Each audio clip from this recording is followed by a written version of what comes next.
north, whatever the street is out here, with, you know, it doesn't come up easily. Yeah, Abby. Abby. It just didn't come up on my, GPS. But I have a really old GPS, so that's why I do Google, because you think it's more updated. You didn't use the satellite? I did. Look at it. Not while I was driving. Oh, here. Yeah. Hey, dog, you were late. Yeah. That's what happened. I said, I know where that now. Jeff showed me.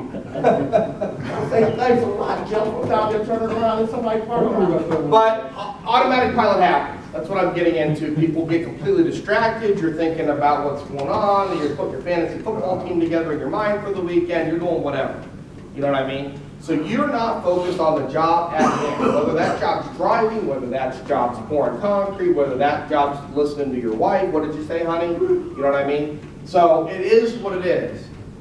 People get distracted, they get an automatic pilot with doing what they're doing, and then you make mistakes.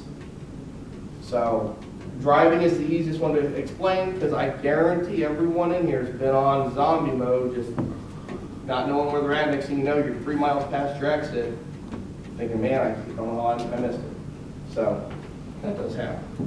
Invisible wall of resistance, here's another reason. Now what this is here is, you got a whole group of guys together, you're in a company, you're trying to implement a safety program, and they're all thinking to themselves, wow, this is a little different than what we used to do. I don't really like it, we're comfortable doing what we've been doing. You know what I mean? And then somebody sees somebody not do it, whether it's on purpose or not on purpose, and then the safety glass for everybody go out the window. I have a client right now I go to quite often, and they had a year and a half ago, we had them come in and do the hearing test, and we had them put the monitors on all the guys, and they did a full audiological test throughout the whole facility. And we found out pretty much it's loud. It's a burn, cut, weld shop, and a lot of things go bang, and there's a lot of equipment going on. So the only place that's not required hearing protection is the maintenance section. It's separated off, and it's got curtains and stuff. But you go out on the floor at any given time, you'll see everybody has hearing protection, nobody has hearing protection, and they have a brand new young, at the end of the year last year, guy's been there 42 years, just retired, you know, this guy ran the shop for the last 30 years. So now they have a new young guy in there, and people are trying to find out what they can get away with. So I'm trying to find out what I get him to do too, so don't get me wrong, I'm not much different, but I'm trying to say, can I get forklift seat belts? They don't have seatbelts in the forklift. Can I get GFCIs next to the water fountain?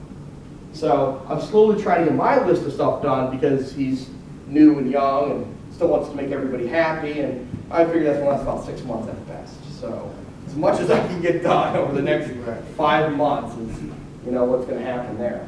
But it's because there's that invisible wall of resistance. You know, when you look at companies and confusion and people not really being 100% about what they're going to do. So, I was specifically told to give you guys a 10-minute break in the middle of this. You know what I mean? And so right now is the perfect time. When I say 10 minutes, I don't mean 15 or 20. So, that means hot box, boys, hot box. Just a caution, that make sure that you're paying attention to what Gary's saying, because 20% of your exam on Wednesday night will be his. Just a hint, 20% from him, 20% from tomorrow